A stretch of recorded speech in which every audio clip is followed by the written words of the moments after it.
Imagine being at a school that will offer a wide variety of classes and also offer an environment of people who are academically interested.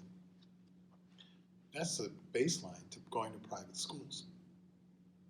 Private schools are by choice.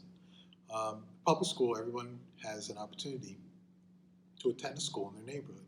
And because you're taxpayers and all the rest, that will open you up to being able to go to school there.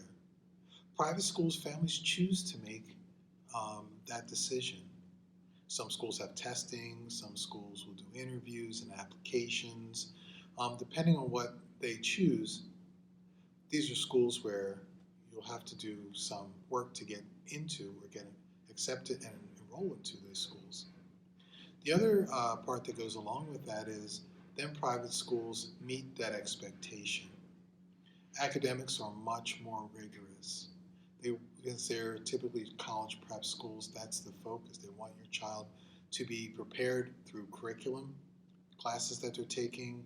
They'll offer a larger number of honors courses, accelerated courses, and of course the large number of AP courses that you'll see will be at private schools versus being at public schools. Private schools also have smaller class sizes, so your son or daughter is not lost in a class of a large number of students. Instead, they'll be in a smaller number of students and have access to the teacher during hours during the day. The schools will have study hours as well as also conference hours with teachers, and even if they don't take advantage of it, the teacher's still available and in their office. And also time after school as well.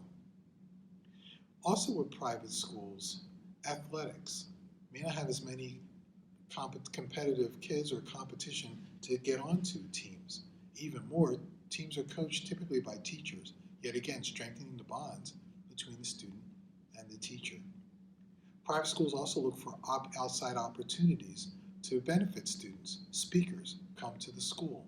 Schools take advantage of their location in terms of are there any business opportunities or even governmental opportunities to be able to offer children a chance to expand their minds and expand their backgrounds. Authors who might be doing book tours also will be someone who's invited.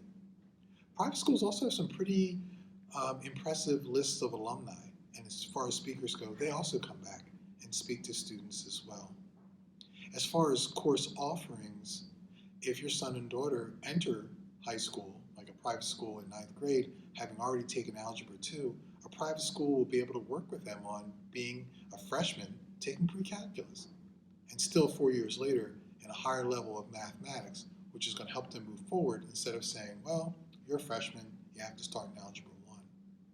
So students academically aren't limited to exactly what's offered to every single student in the classes. But with private schools and that focus of focusing on looking toward the future, looking toward college, looking toward that next step, everything that's at the school, all the resources, whether it's academic or athletic or through extracurriculars, will focus your son or daughter in that direction.